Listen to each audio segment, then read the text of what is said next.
A pedido do Hugo, que me pediu para falar um pouco sobre Toriga Nacional em adega, nada de melhor do que falar sobre isso em plena adega. Vou tentar falar um pouco sobre essa casta, mas ao mesmo tempo compará-la com outras e no meio vocês vão ver qual é aquela que eu prefiro ou aquela que me dá mais prazer de trabalhar. Bom, antes de mais temos que ver que a Toriga Nacional tem um bago bastante pequeno. Eu penso que em grande parte esta casta tem o sucesso que tem graças um pouco a essa configuração.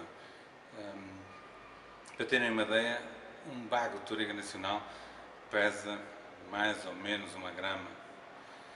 E isso, muitas vezes, até pode ser abaixo disso. Isso depende muito dos outros fatores, mas não vamos ficar com este valor. Muitas vezes, comparando com outras castas, isso é uma relação muito pequena.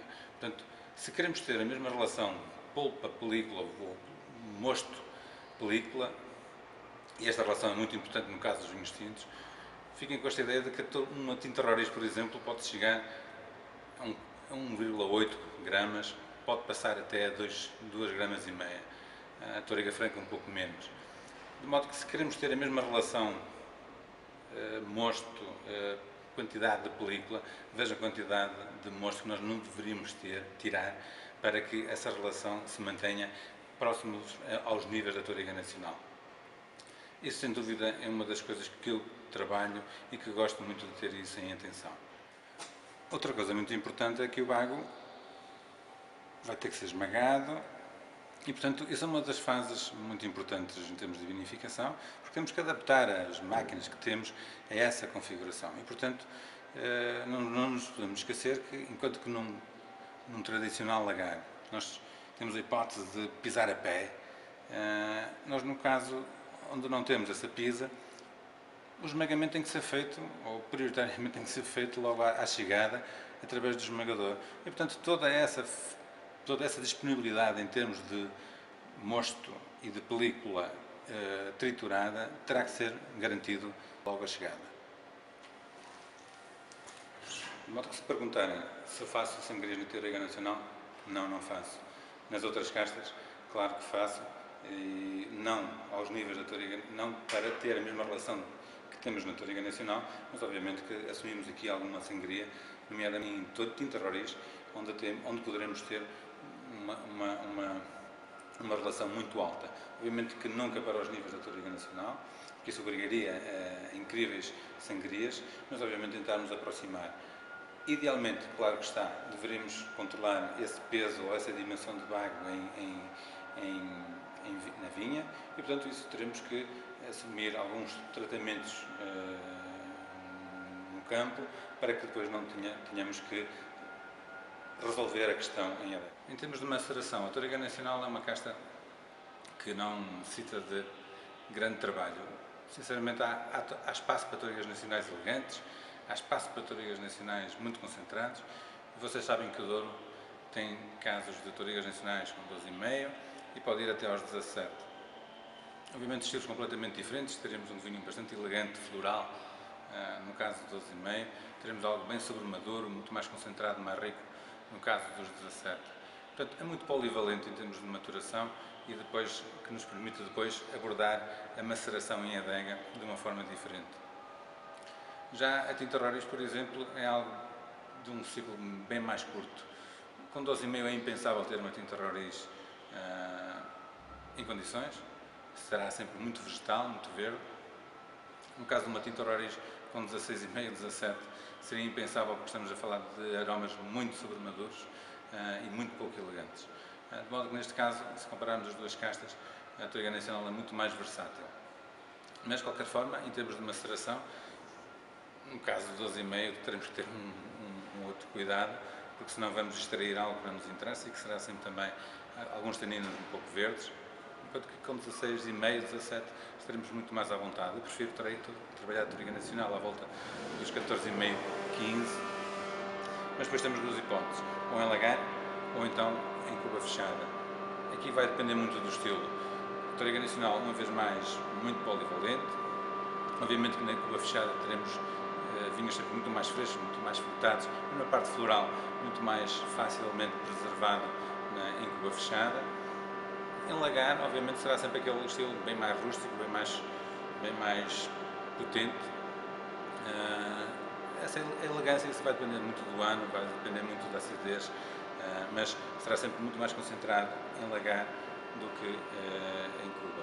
Em cuba será algo mais para um estilo moderno e em lagar um estilo tradicional do ouro.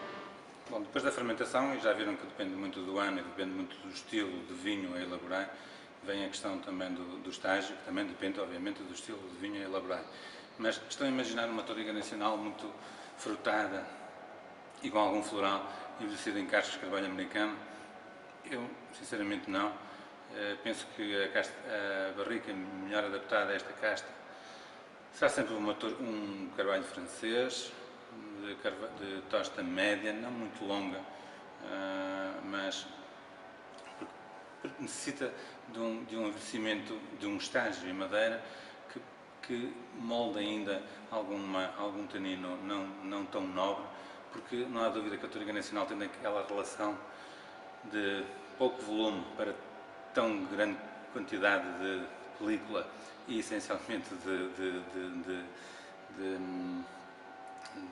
semente ou de grainha.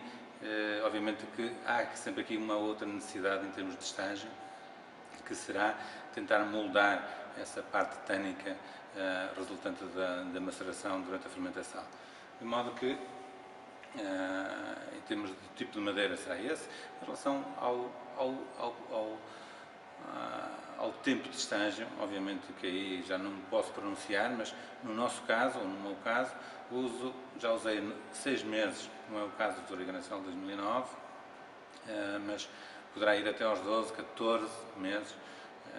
Isso depende muito do ano, depende muito das características dos vinhos desse ano. 2009, sem dúvida, um ano bem mais fresco, optamos por fazer algo bem mais didático, portanto foi bem mais curto, mas normalmente anda à volta dos 9, 14 meses. Bom, acabar um vídeo de Touriga Nacional provando um rosé pode parecer estranho, se calhar até é, mas tem tudo a ver. A Touriga Nacional é bastante polivalente, já o disse, Tintos Horários também é muito polivalente, já o disse, mas penso que bem menos que a Touriga Nacional. O rosé costumo fazê-lo com Tinto Roriz, obviamente para a parte aromática, toda esta parte fresca e frutada da Tinto Roriz, e depois, em presença em boca, necessito da Touriga Nacional. Porquê? Porque o rosé deve ser bem apelativo em termos de nariz e depois ser um rosé gastronómico, e para isso preciso da Touriga Nacional. Porquê é que eu estou a falar disso neste vídeo?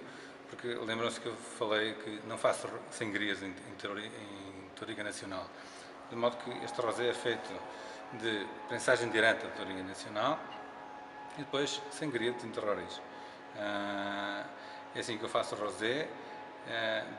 Dá um pouco para perceber que toda esta filosofia de fermentação e de abordagem em relação ao uso de cada uma das castas tem muito a ver com aquilo que é a uva. E a uva temos que desmistificar, é um fruto que temos que o tratar de acordo com o objetivo final.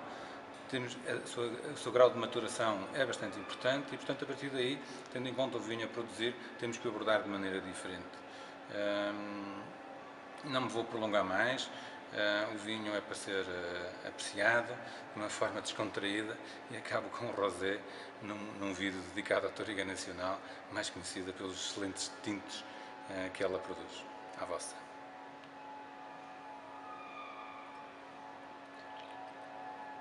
Belo.